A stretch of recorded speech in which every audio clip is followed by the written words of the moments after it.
Where we are right now is that we've established a whole series of what we call guiding principles. Those are those top line filters in which the consulting team and the city will begin to look at all of this feedback and make sure that it addresses some very top line philosophical elements. One, we want to make sure that this plan fosters complete neighborhoods. And when we talk about complete neighborhoods, it's about making sure that the amenities and services that experience in those neighborhoods, from your streetscapes to the typologies of housing to perhaps some restaurants where appropriate, or a dry cleaner where appropriate, or even public space, right? Areas and ways for the neighborhoods to convene and hang out together is all part of the plan, right? That goods and services and a wide variety of housing that makes sense for that context. And that's why we roll into the second element, which is all about compatible infill, recognizing that not all projects make sense to every single one of these districts, right? So recognizing the fact that any recommendations that we would make, both for potential new development as well as some of those goods and services, have to recognize the compatibility with the neighborhood around it. Third is enhancing those existing assets. We recognize that this has been and will continue to be an incredibly dynamic, changing, and robust part of Bryan.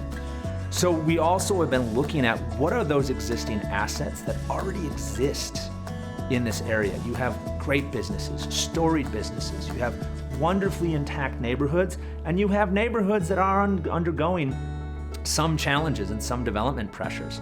But we recognize that there are a lot of assets here. So what we want to do is always start from the assets and grow from there.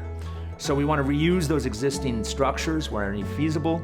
We want to be able to enhance and strengthen those neighborhoods that are already there and make sure that, once again, going back to the compatible infill, that if there is any new development, that it makes sense and strengthens those existing assets.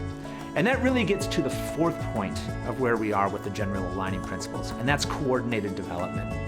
It's not just about new development and coordinating with the city. It's also about the ability for businesses to be able to know where to turn to when they have some challenges or questions or concerns that they want to move into the district. That you have a group that's out there, sort of what I call walking the dog every single day, a group that understands the whole neighborhood and the whole Midtown area, and is able to align the resources to make sure that the plan can get implemented. Sometimes that's the city, sometimes that might be a neighborhood group, sometimes it might be a partner like the Chamber or the Bryan Business Council, or even a new organization that might emerge from this.